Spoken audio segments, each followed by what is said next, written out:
Morning, students. In our previous classes, we have studied about the regarding the different kinds of the groups and association. The human beings now forms for by his nature and for their interest and for their interest and for their nature and for because of the beliefs, their religious beliefs, economic gains and economic interest, and for social bond and a social necessity, and uh, and because of other regions. Now different kinds of the groups we form, and this is the nature of the human beings. Now human beings always wants to live in group, and as well as he wants to achieve his goals of his life, goal of his life by the through the uh, uh, through the collectiveness and through the collective force and the collective powers, because of his because of the security point of view, because of economic gain, because of social necessities. There are so many reasons of the forming the groups, and groups are of the different kinds. In your previous classes, you have studied the groups are of the different kinds. Now we have peer groups, in groups, out groups, and the reference groups you have studied in your previous class. Understand, students? I am going to uh, in this class the mention about the social stratification. First of all, social stratification. A stratification, the term refers to the stratification is a term now used some sort of the ordered arrangements. Any arrangements and the made in a form, ordered form, and and it's had the different parts and the components.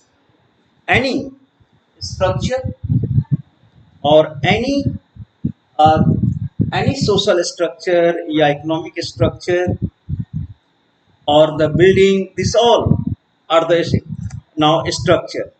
Now in if we in a principally or orderly now, or in a very patterned manner, if the patterned manner different parts of a structure is put and placed for its well functioning and well and for and with the well coordination. इससे हम coordination एक हमने term यहाँ use किया कि coordination of the different parts forms a structure, forms a structure. This is the called as a stratification. और ये this stratification is inherent with the functioning, external functioning or internal functioning. Body क्या है? Body एक structure है. Understand? Or different parts of our body organism is functioning. It had been the placed at the at different places. Different parts has its different position and the places, and in a coordinating manner the for the sustain of this body, for the maintenance of these bodies, all parts of the function. So now this is the anatomical structure. flesh, blood, and many things are made of that. So it is the human body is the structure, and it's the functioning, internal functioning is happening and going on for sustaining this body. So now, students, if for example, a musical components, we can see the musical components has the structure. अगर आप music पढ़ते हैं तो musical components जो है इसका एक structure है. इसी तरह similarly molecular molecule and or the animal has a structure. सभी स्ट्रक्चर्ड है, सभी वेल फ्रेम्ड है, स्ट्रक्चर्ड है. और इसी तरह से मान लीजिए फॉर एग्जांपल आप एक सेंटेंस फॉर्म करते हो, एक स्ट्रक्चर बनाते हो, सेंटेंस स्ट्रक्चर क्या है? सब्जेक्ट, वर्ब, ऑक्सिलरी वर्ब हम प्लेस करते हैं, उसके बाद मेन वर्ब प्लेस करते हैं. आफ्टर दैट अगर उसमें आप यदि फिर नाउन का अपना पोजीशन रखते हैं, एडजेक्टिव को प्लेस करते हैं, एडवर्ब की पोजीशंस हम प्लेस करते हैं, प्रीपोजिशंस की अपनी जो प्रॉपर पोजीशन है उसको हम प्लेस करते हैं. अंडरस्टैंड? तो ये क्या है कि एक स्ट्रक्चर है, और वो स्ट्रक्चर डिफरेंट कंपोनेंट्स और सब्जेक्ट जो भी है, नाउन हो या आपका प्रोनाउन हो सब्जेक्ट फॉर्म में, subject, auxiliary verb, and then after the main verb, and after that the placing of the और कॉम्प्लीमेंट्स जो भी हो आगे सेंटेंस का, तो ये सभी क्या है? स्ट्रक्चर्ड, इनका एक अपना पोजीशन है, और this position now makes a sentence, एक स्ट्रक्चर बनाता है, और एक कंप्लीट अपनी अपनी सभी जो पार्ट्स ऑफ स्पीच है ये अपना एक फंक्शंस करते हैं अपने जगह. Understand? They are functioning at their places, given places. So this kind of this now forms the an structure. Similarly, अगर हम देखें बिल्डिंग, आप देख रहे हैं आपके सामने है, buildings had its structure, and in all we find what an ordered arrangement. सभी जो बिल्डिंग्स या म्यूजिकल या सेंटेंस का जो मैंने आपको एग्जांपल्स दिया, म्यूजिकल टोन्स का, मोलेक्युलर का, ये सभी all these structure are the well ordered. ये सभी एक well ordered arrangements of the different parts हैं. डिफरेंट पार्ट्स हम अदर वर्ड में कह सकते हैं कि different parts of the structure in these examples have been the put at the right position. This has been the placed at the right position. So this had the its positioning. अब for example अगर हम लें the building which has the structure, building का एक कहते हैं building का एक अरे बड़ा ह्यूज स्ट्रक्चर बिल्डिंग को. तो now this is the structure consisted of various parts as the stones है, आयरन है, वुड्स है, वुड्स, स्टोन्स, आयरन, लेड्स, और the other cement. These all are the components of, and sands, these are the components.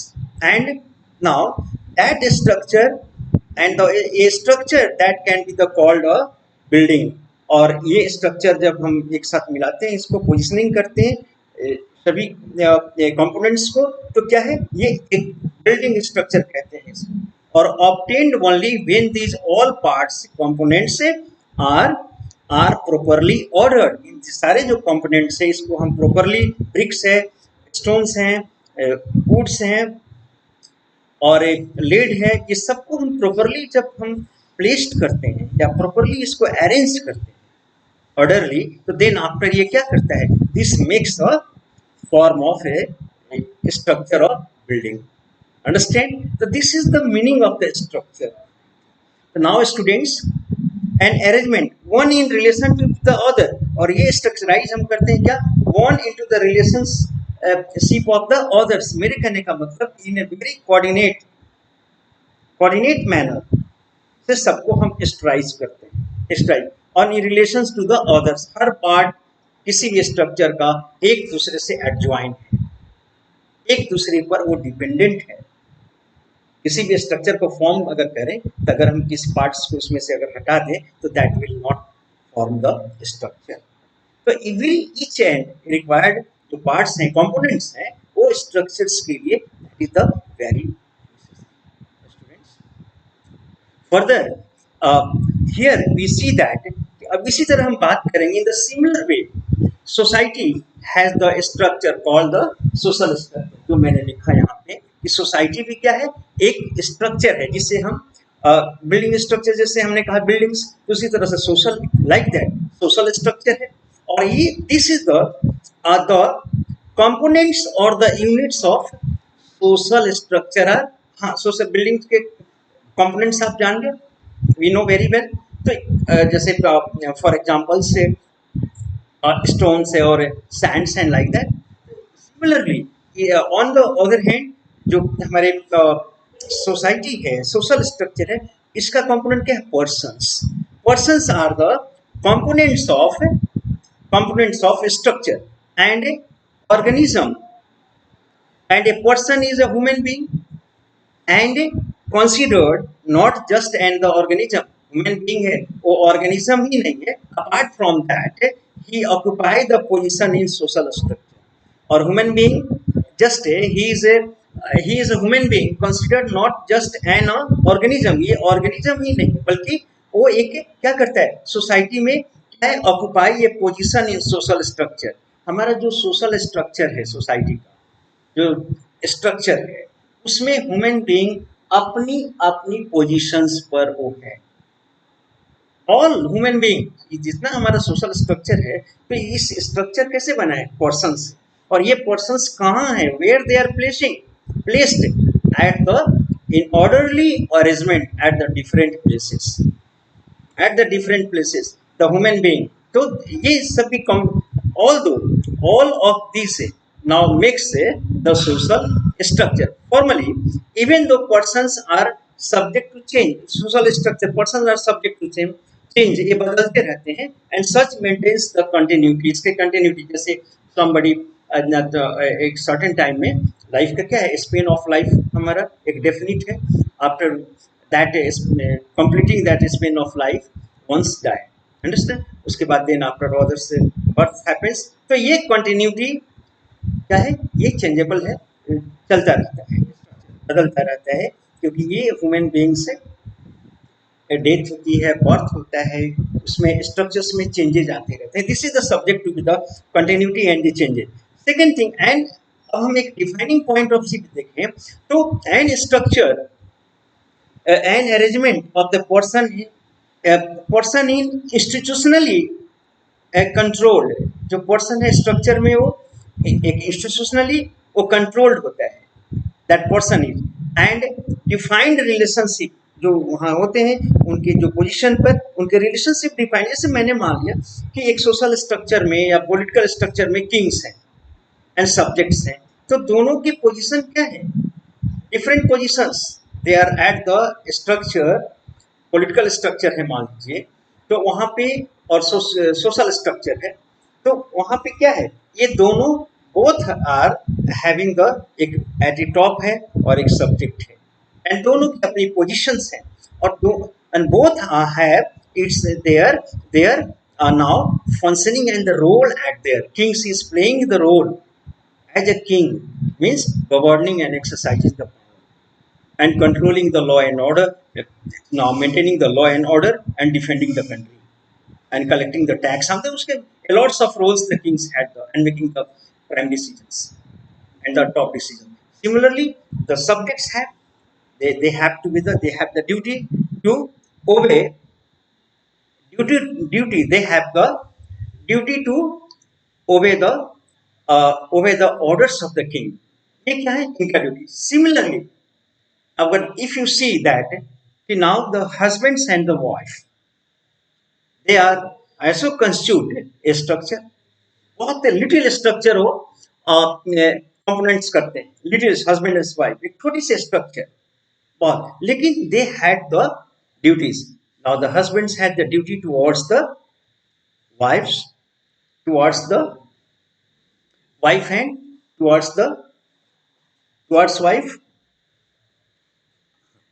towards wife and towards the children and the family and the society husbands had its own duty उसका एक अपना duty है right and similarly rightly institutionally and both have their duty. In society, organization of a group of person, social structure, what the group does is the function, or the group which does है, तो ये उसको हम क्या कहते हैं, that is called as a function. That group is known as a function. Similarly, next thing is that subgroups in the society, there are groups and the sub society is constituted of social stratification is constituted of the different groups and the subgroups, and these different groups and subgroups are now they are functioning, they are now maintaining their work and doing their works. So now students, so we see that these all peoples are working, their subgroups are functioning, and concept of role and subgroups imply the interrelationship. और ये concept of the role and subgroups क्या है, imply the a interrelationship. सब एक दूसरे से society में क्या है, इंटर रिलेशनशिप है. सभी अपने पोजीशन पर, अपने स्ट्रक्चर में, सोशल स्ट्रक्चर में, all are holding their own position, understand. और रिलीजियस पोजीशन में कोई है, कोई सोशल पोजीशन में है, कोई पॉलिटिकल पोजीशन में, ऑल आर होल्डिंग, कोई ऑक्यूपेशनल पोजीशंस पे है, और they are the functioning their work very well, and the interrelationship they are establishing and the forming a and interrelationship, all are, सभी एक दूसरे के भी. हमारा समाज सोसाइटीज क्या है, इंटरडिपेंडेंट है. और इंटर हम क्या है कि सभी एक फंक्शनिंग कर रहे हैं.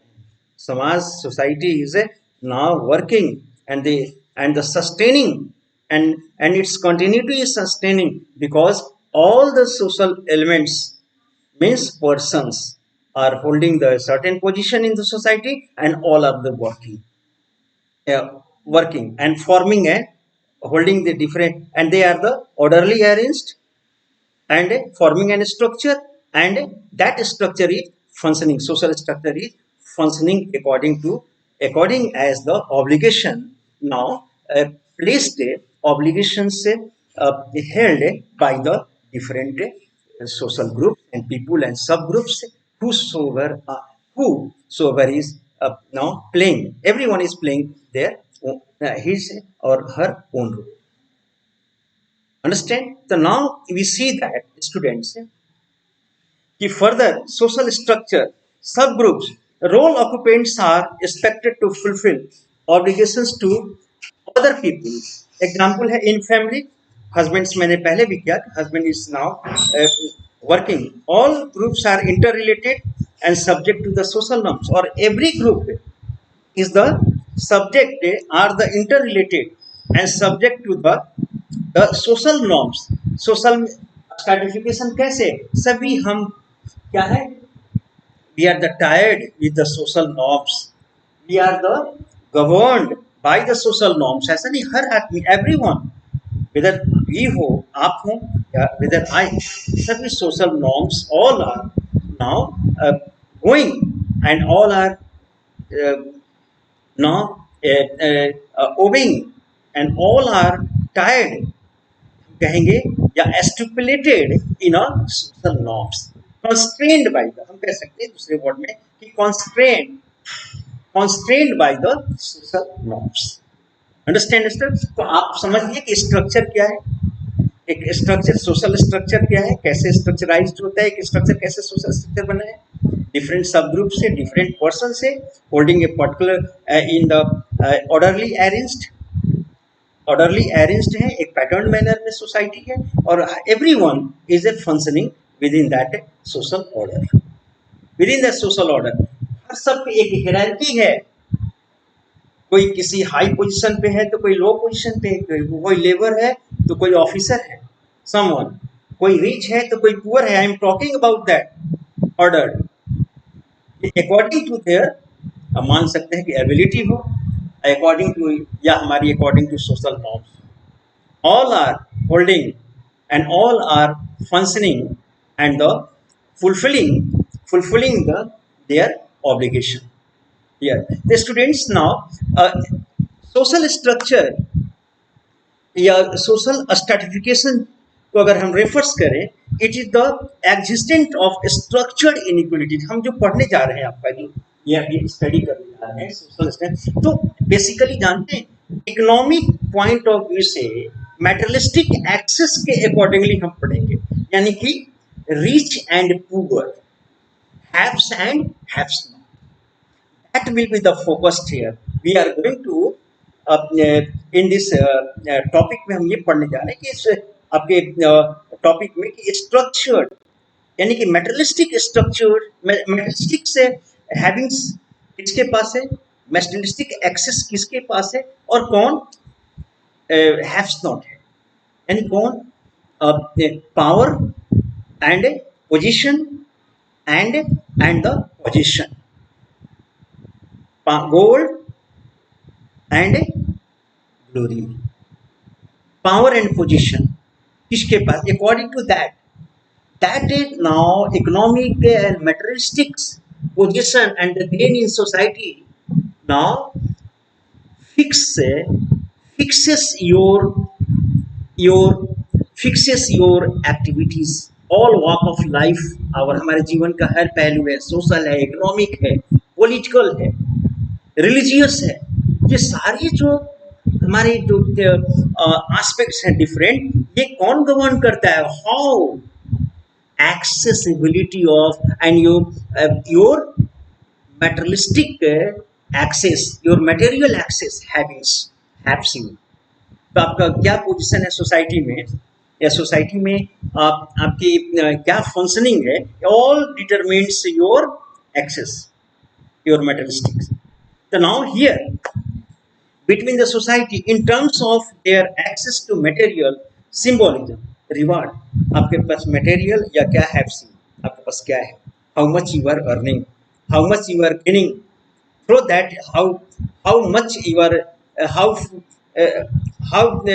how much you are just having the positioning yourself by acquiring the wealth and by the having the status.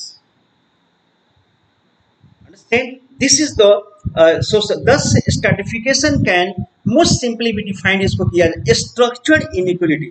हम अगर stratification देखते हैं तो एक structured inequality, क्योंकि हमारा society, never our society is the equal. Equality की जो बात करते हैं ना, ये this is the only ideology, equality and possessing something. हम ये आइडियोलॉजी करें सभी को बराबर बराबर इक्वली प्रॉपर्टी डिवाइड्स कर दिया जाए, इक्वली सबको मकान दे दिया जाए, इक्वली सब all things work, all will be the equal. It is the only the ideology, और ideology only exist in certain time.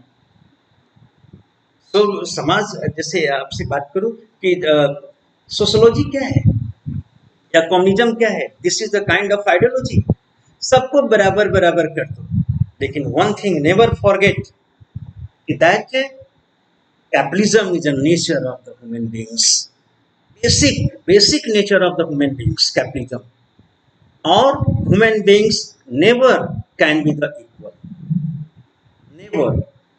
And we know that, take the example of Russia. Understand?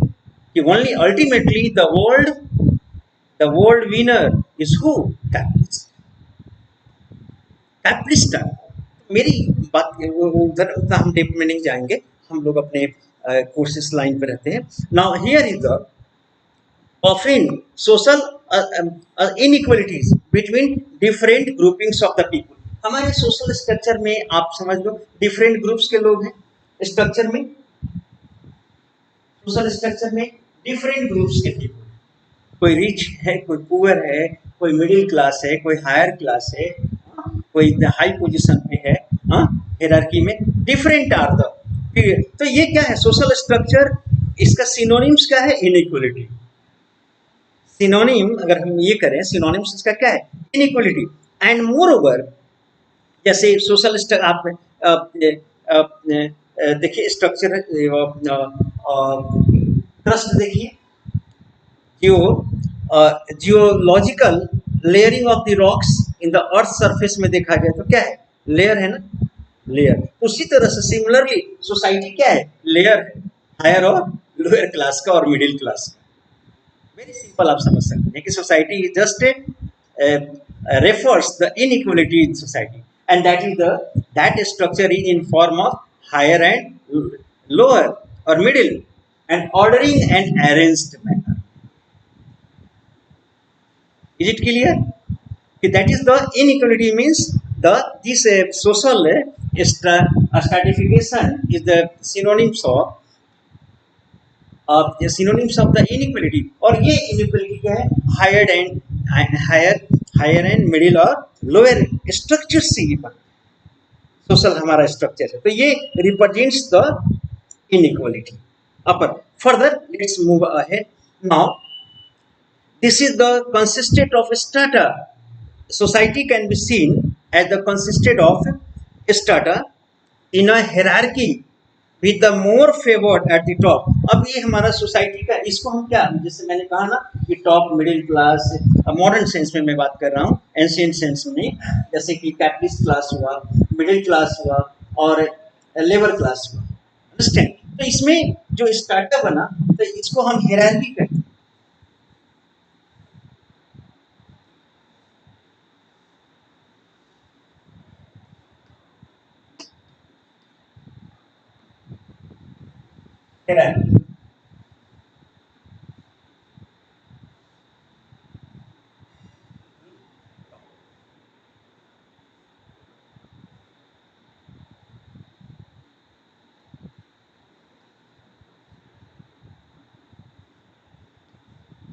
Order मानते हैं society का, यही order है, ये hierarchy top to bottom. It means that here now the इसमें सबसे most favoured कौन है?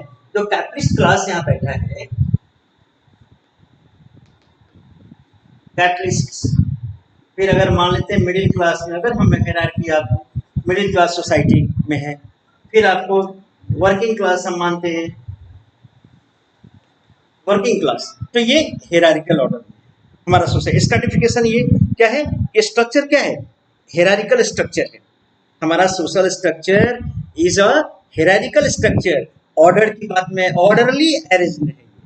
This is the end inequality of power and advantage. इसमें क्या है? Inequality of power. इनइक्वालिटी मैंने कहा कि स्ट्रैटिफिकेशन का सेकंड सिनोनिम से हियर इज द इनइक्वालिटी।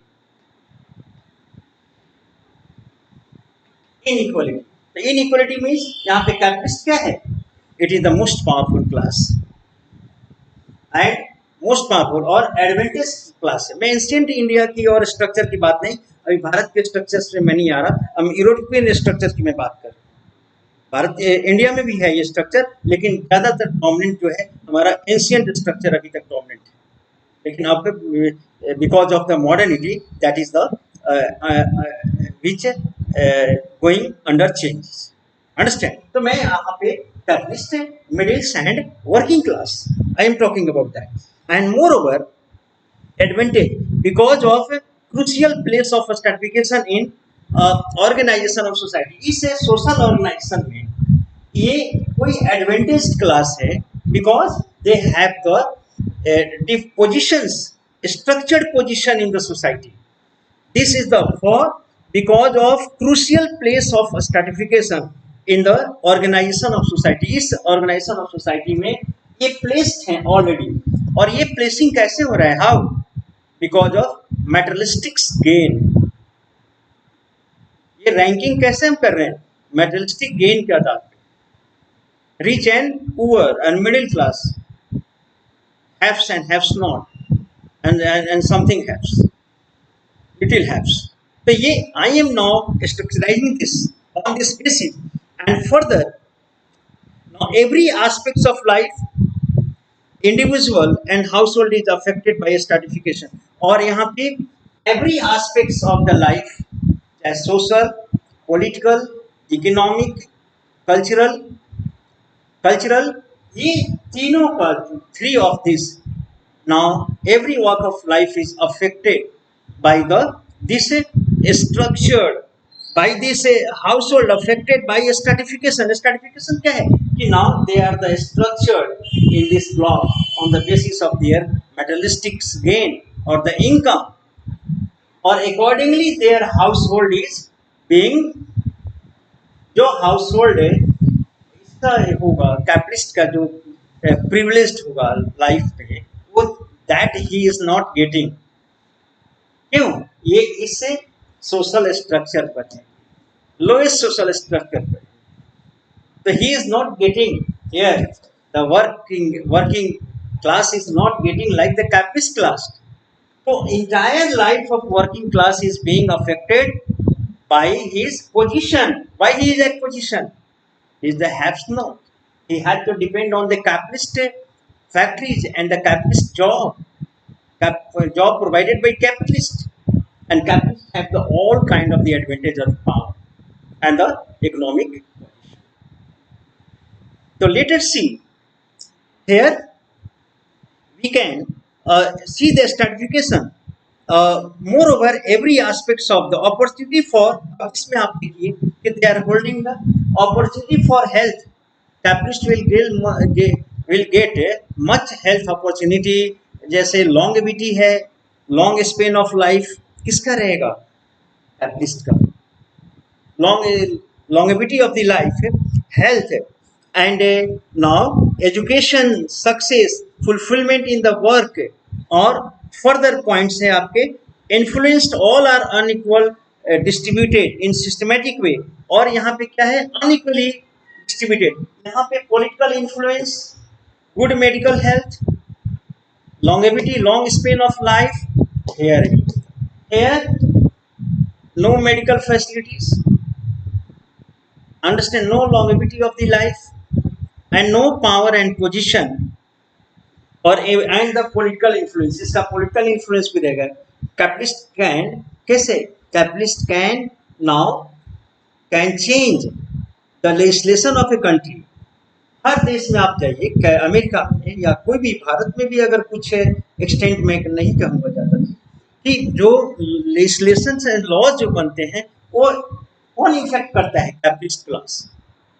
हालांकि वर्किंग क्लास भी प्रेशर पॉलिटिक्स करता है, लेकिन maximum the capitalist class now influence the legislation of the house. ये हमेशा से रहा है, always this has been the existing in our society. Next we see that हमेशा ये एग्जिस्ट करता है ऑलवेज। तो ऑल, मेरे कहने का मतलब कि entire privileges he will get because of the having on the top of the social structure. Social structure में टॉप क्यों है? क्योंकि ये एक्सेस ऑफ द मटेरियल्स, इसमें एक्सेसिबिलिटी है, हाई ऐसे एक्सेस नहीं है, मटेरियल गेन नहीं है। वर्किंग क्लास क्या है? Gains related, middle class something much. So this is the position that or the all the fulfillment, good education, health, longevity, span of the life, now according to the social position and the social structure a person is getting and the having. Now moreover, historically अगर देखा जाए कि basic system of अगर history में ancient history से जाया जाए, medieval history से हम चलते हैं तो वहाँ क्या देखते हुए now existed the human societies with four structure where human societies has been existing in the stratification। four stratification existed हमेशा रहे, जैसे slavery, caste system, state and class। slavery, caste system, state and class। ये चार अब मैं लिखता हूं यहाँ पे, स्लेवरी,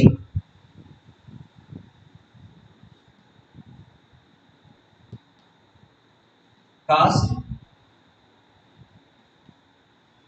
स्टेट और ये हिस्टोरिकली और ट्रेडिशनल हमारा सोशल स्ट्रक्चर है, हिस्टोरिकल और ट्रेडिशनल सोशल स्ट्रक्चर है, this is.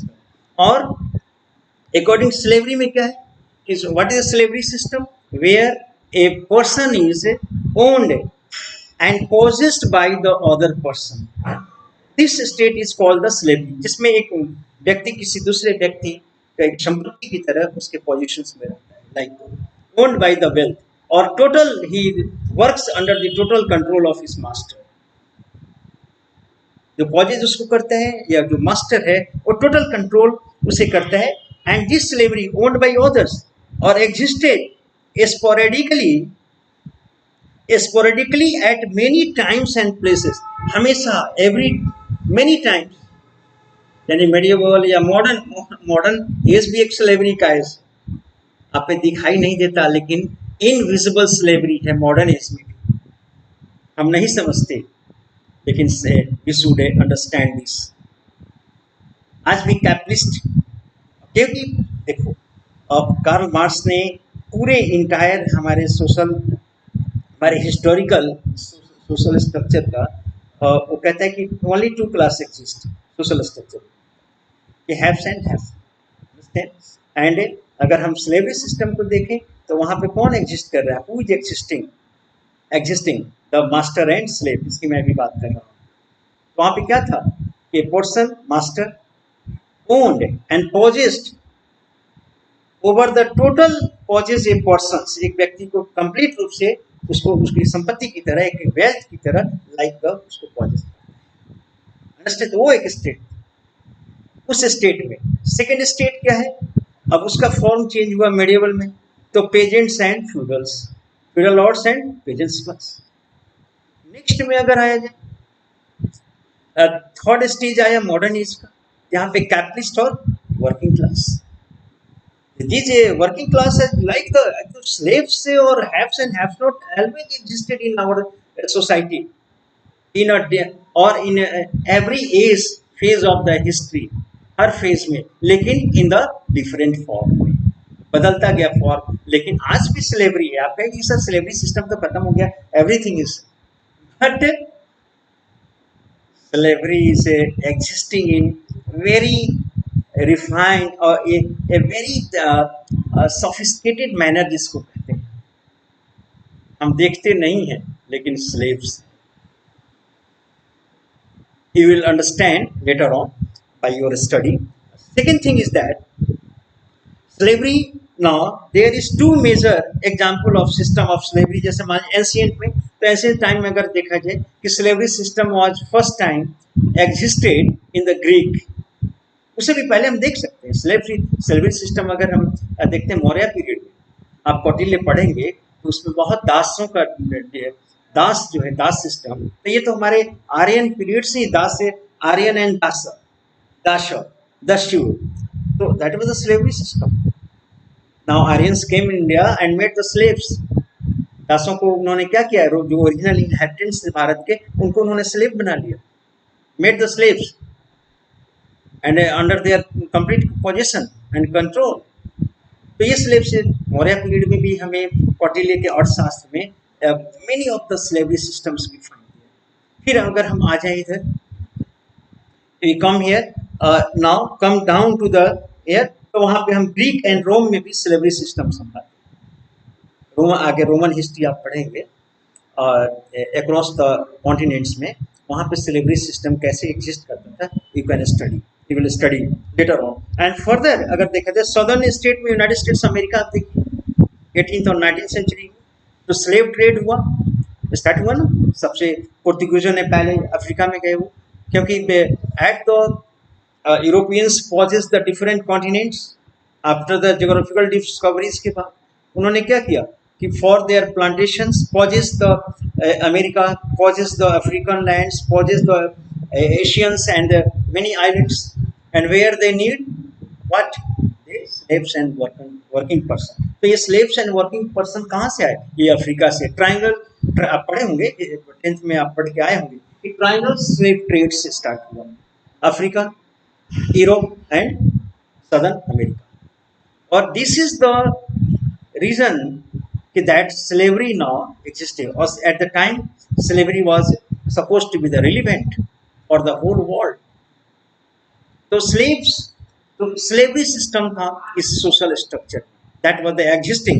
And more over United states America में ये स्लेव्स क्या हुए, ब्लैक्स जो थे, जो अफ्रीकन्स थे, they were now in ships, stuff in ships, in chains and fetters, they caught and brought to the Europe, Lisbon आप देखिए, एंड बॉर्डेक्स आप पढ़ के आए होंगे, फ्रांस का जो बॉर्डेक्स है, एंड नाच से, ये दो कोस्टल जो प्रोविंस थे वहाँ पे cities थे, ये क्या था, इसकी प्रॉस्पेरिटी किस चीज पे डिपेंड थी, आप पढ़ के आए हैं, that was only the because of slave trades. Lisbon तो था ही इन्वॉल्व, और ब्रिटिश क्वीन का भी स्लेव ट्रेड्स में उनका भी कुछ परसेंट्स उनका भी शेयर था, अंडरस्टैंड। तो इस तरह से स्लेवरी सिस्टम एग्जिस्ट किया, और ये सब अमेरिका यूएसए में स्लेवरी, तो वहाँ पे क्या हुआ कि blacks and whites, blacks and particularly blacks say slaves now trade in a agriculture development of a agriculture in southern America completely। And आज भी आप देखते हैं कि वही ब्लैक्स जो है आज भी they are treated very badly. And recently आपने देखा, न्यूज में देखा आपने क्या हुआ, how the whites now treat the racial discrimination, आप देखते हैं how that happens। Then this is the, I am talking about the 18th or and America में that was the, and as the formal institution slavery has been धीरे धीरे gradually slavery जैसे abolish कर दिया गया, it was abolished in a very systematic manner, Russia से भी हटाया गया, रशियंस से भी वहाँ पे स्लेवरी को एबलिश किया गया, और अमेरिका में तो स्लेवरी एबलिशन के लिए एक बहुत सिविल वॉर हुआ, आप जानते भी होंगे, आप पढ़े होंगे कि अमेरिकन सिविल वॉर हुआ। तो ये धीरे धीरे gradually slavery system was eradicated and completely it was the now done away with, okay. तो नाउ लेकिन एक मॉडर्न स्लेवरी अभी भी है और चलता रहेगा as long as this world है, और ये अर्थ जब तक एग्जिस्ट करेगा ये स्लेवरी, क्योंकि ये नेचर है ह्यूमन बींग्स का, haves and haves. Now let's see today, आज हम इतना ही ये करते हैं, स्टॉप करते हैं, और फर्दर हम इस पर आगे हम डिस्कस करेंगे in the next class. Thank you very much for attending the